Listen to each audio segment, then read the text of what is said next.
স্বপ্নই ছিল ব্যবসা। আমি ছোট থেকেই ব্যবসা করতাম। আমার বাবা মারা যাওয়ার পরে আমি কেউ ঝাল বেশি তো কেউ ঝাল কম, কেউ মিষ্টি টক তো কেউ নর্মাল টক, কেউ ফুচকা তো কেউ চটপটি।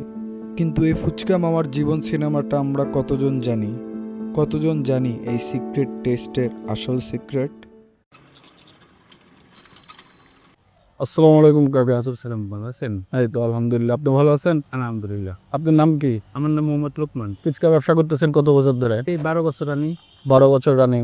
এর আগে কি করতেন? আগে কনস্ট্রাকশন ডিপার্টমেন্টে কাজ করতাম। তো এটা বাদ দিছেন কেন?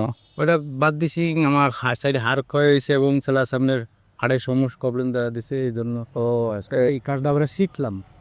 এই ফুচকা বানানোটা কোথা থেকে শিখছেন? শিখছি এই আমার এক কাজিনে আছে, ওই কমার্স কলেজের দিকে, ওনার থেকে শিখছেন তাই তো?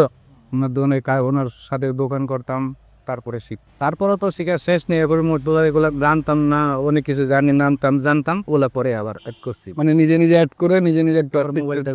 তো আপনার হার্টে কি বললেন, একটু স্পষ্টভাবে বলবেন? সাইডে হার্ট ক্ষয় ছিল, আবার প্লাস হাড়ে একটু সব প্রবলেম ধরা খেয়েছে, এই জন্য আমি কাজ ছেড়ে দিছি। বলে ভারী কাজ না। 12 বছর ধরে কি আপনি একই জায়গায় দোকানদারিকে? একই জায়গায় করি, লোকমান মামার দোকান। বুঝতে পারছি। তো আপনি পড়াশোনা কত দূর করেছেন? পড়াশোনা বেশি দূর না, তোর পর্যন্ত পড়ছি আগে গ্রামে। তো আপনার ছোটবেলার স্বপ্ন কি ছিল? স্বপ্নই ছিল ব্যবসা করে। আমি ছোট থেকেই ব্যবসা করতাম। পরে আমার বাবা মারা যাওয়ার পরে আমি কনস্ট্রাকশন ডিপার্টমেন্টে ঢুকছি। আপনার ছেলে মেয়ে কয়জন? আমার 2 ছেলে। বড় ছেলে ইসলাম স্কুলে পড়ে, আর ছোট ছেলে মাদ্রাসায়। প্রথম দিন যেদিন ফুচকা বিক্রি করা শুরু করলেন সেদিনটা কেমন ছিল মনে আছে? বলেন একটু, দেখি আমরা শুনি। ওদিনকে প্রথম ফার্স্টে গেছি লাভ রোডে যদি বেচা কিনে নেই, তারপরে তাড়াতাড়ি গাড়ি লিয়ে আইসি এই জায়গায়। তার 8টা বাজে আইসি।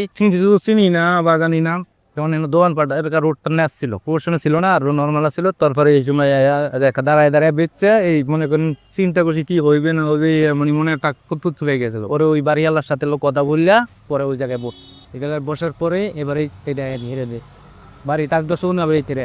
আপনার ছেলে মেয়ের জন্য আপনার স্বপ্ন কি? তাদেরকে কি বানানোর ইচ্ছা?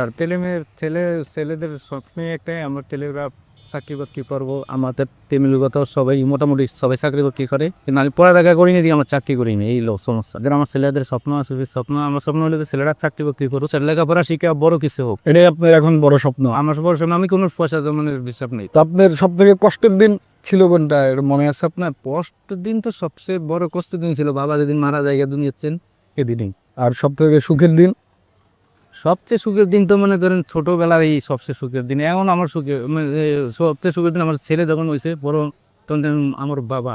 আর যদি আপনাকে এখন 10 লাখ টাকা দেওয়া হয়, আপনি কি করবেন এই টাকা দিয়ে? আমি কি করবো, আমার ছেলে সন্তানের পিছিয়ে খরচ করবো। আর বললেন না আপনার একটা ব্যবসা, ছোটবেলা থেকে একটা ব্যবসা করে একটা বড় একটা ব্যবসা ধরতালে, তারপরে মনে করেন তো এগুলা তো টানা খিসা লাগে, আর ওই বড় একটা ব্যবসা ধরতালে মানে একটা দোকান দিয়ে দিতে পারলাম। দোকান দিতালে ভালো হইতো আর কি। দোকান দেওয়ার জন্য আমার একটা আশা আছে, এই জন্য ছেলে মেয়েদের মানুষ করার জন্য, মূলত আমার ছেলেদের মানুষ করার জন্য তো মোটামুটি দোকান দিতালেই সারে। তো আপনাকে জীবন সব থেকে বড় কি শিক্ষা দিয়েছে? আমার জীবন স্বপ্ন করে আমার সবচেয়ে বড় শিক্ষা হলো, মানুষের মূলত শিখতে হলো নিজের আদর্শ নীতি।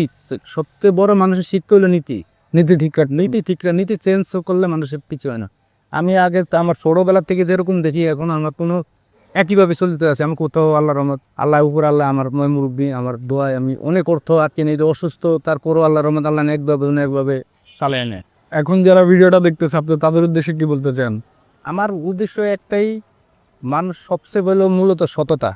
যে কোনো কাজে করবে সততা। আমি সততার উপরেই রয়েছি, আল্লাহ রহমত আজকে এই পর্যায়ে এখনো চলতে আছি। আল্লাহ বিগতের দিন আল্লাহ কতদিন হয়াত আছে জানি না। আমার যতদিন আমার বাচ্চাদেরকে আমি হালাল বুঝি খাওয়াবো। আমার টার্গেটের স্বপ্নই হলো এটা।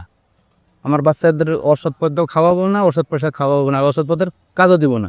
আমার স্বপ্ন হইলে এটাই। আমার সৎ পথে আমার ফ্যামিলি তো বেশি পিছনে ব্যাকগ্রেড আছে। আমার ফ্যামিলিতে কোনো সততা, সবাই সততার উপরে আছে এখন। আল্লাহর রহমতে বাকিটা আল্লাহর সাথে সামনে কি রাখে জানি না। So that was all for Cha Biscuit with Nadim. We will see you in next episode. Allah Hafiz.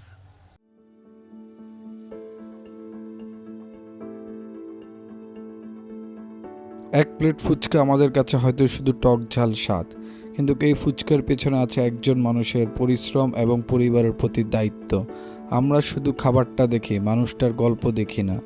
মনে রাখবেন, প্রতিটি মানুষের জীবনেই এক একটা সিনেমা।